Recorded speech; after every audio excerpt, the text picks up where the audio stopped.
Right then, getting into a bit of a pattern now where I'm only doing videos about once a week. I'd rather do them more often, but the new Grand Theft Auto is that good, and there's not been too much to talk about, other than, well, apparently Sacrifice is pretty poor. I haven't seen it. I don't even know. If anyone in the UK knows if we can order TNA pay-per-views, I'd like to know. Not that I think I would order half of them, but I'd like to know if I could. But yeah, apparently that was pretty poor, which again isn't great for wrestling as a whole, but is a bit of a reality check for people to come on here and claim that TNA is God's gift to professional wrestling and it's everything a pro wrestling company needs to be, which it's not. Anyway,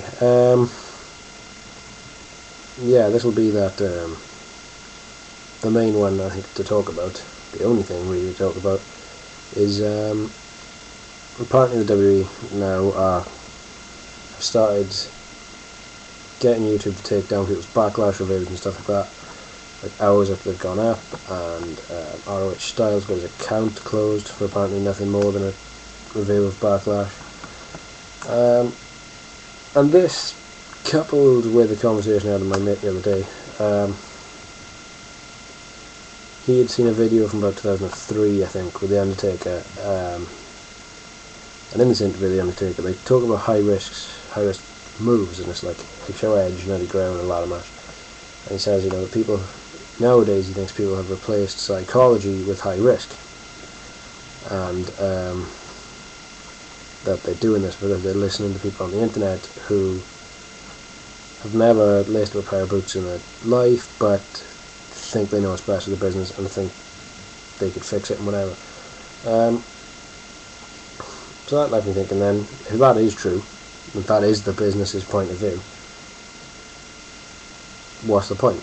Why do any of us ever come on here if our opinions mean nothing? If we can't come on here and review a pay-per-view and say what we thought was good, say what we thought was bad, because WWE won't let us. Obviously, we, to the best of our knowledge so far, TNA haven't done this and ROH haven't done this either. Apparently that is the case with WWE. If we can't do that, and as far as the business goes itself, you know, the Undertaker's not stupid. The Undertaker's a vet, the guy's been around for years. If he's saying this,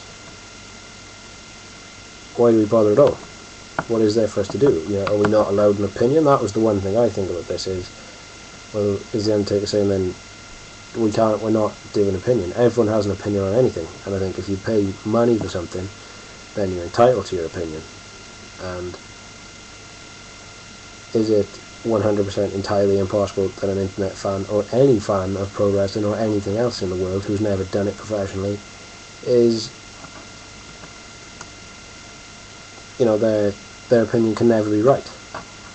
This will make no sense to people in America, but there was a football manager over here, soccer manager over here. The guy he was a translator for another manager. Now, he went from being this guy's translator into being a coach himself, and he won a European Cup, and he won a league title, 2 league titles, and the guy had never played the game professionally. So he started off literally as a fan who got into football, soccer, as a translator, and he went on to be hugely successful. So that would be my argument. As far as wrestling goes, Paul Heyman is another one. Paul Heyman was a wrestling fan, he was a photographer, he got into wrestling by taking photographs. Got kind of into the business that he knew the guy who used to book Eastern Championship Wrestling. He got fired. Todd Golden was like, what do I do? And he said, give me the book, I can do it. Paul Heyman was a fan who did it, who made a living for himself. So, and goes down as one of the greatest minds in pro wrestling. I think, you know, I've been watching this for wrestling since I was 6 years old. Now obviously there's very little you pick up from the age of 6 to probably about 10, 11, but I remember sitting there like 10 years old and someone like, I know what's going to happen here. This is going to end up like this. It's going to be a tag team match, whatever. They're going to end up facing at the pay-per-view.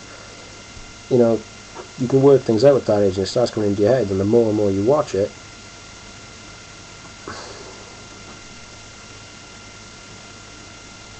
you know something, and your opinion means more. It is worth something. And this is the thing I think The Undertaker did miss in that interview, and that my friend missed in the conversation we had about it. And I suppose I'd like some feedback on this. Really, I'm a wrestling fan now that's kind of down on pro wrestling, because it's not... I won't go into the details about, oh, this isn't the greatest time in wrestling or whatever, but it seems to me now that the WWE not only do not want me to listen, they don't want me to have an opinion. And not just me, you as well. And you know, I did the video the other day saying that maybe now with the kids magazine, Joey Styles and WWE.com, they might use WWE.com for older fans, more intelligent fans,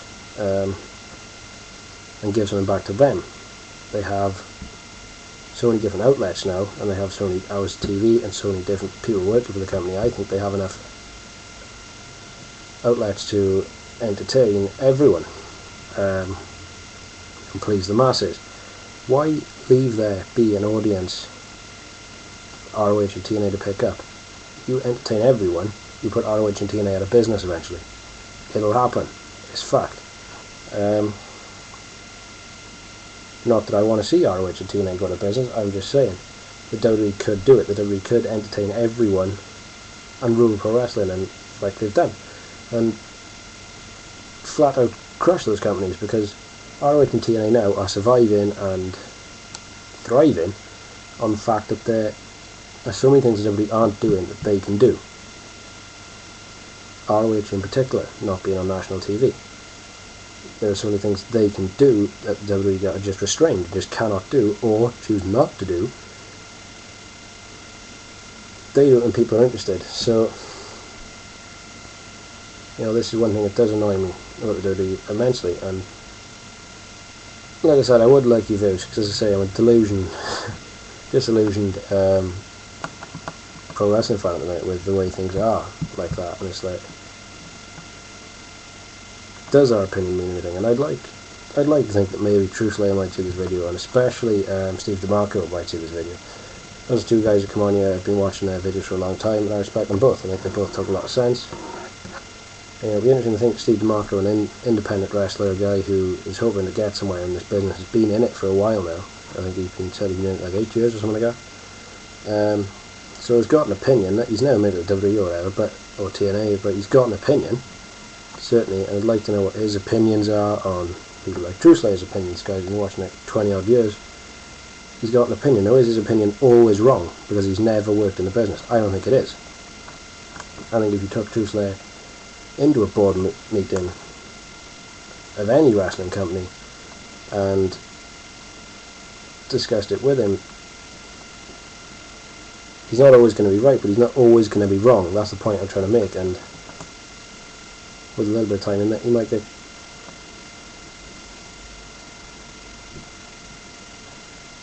put more on the right path then, if you will. So as I say, I'll probably post this as a response to Steve DeMarco. I would like to try and get some feedback out of this. Do we matter? Is our opinion worth anything? Do we come on here for no reason? Or do you really believe we can get something changed? Are we worth something on here? And would WWE, TNA, ROH, any wrestling company be right to listen to us? Does our opinion mean anything? Can we possibly be right, is what I want to know. Might be a bit of a rant. This video might not mean anything to you. You might not even watch the whole thing. But it's kind of there, as I say, to make you think. I'd like to hear Steve DeMarco's opinions on it, and maybe some of the top guys on here. But yeah, that's the main one. Other than that as well, if I do a blog on pro wrestling, I'll put a link probably up in this video and as well on my page. Check that out if you want. Either way, cheers.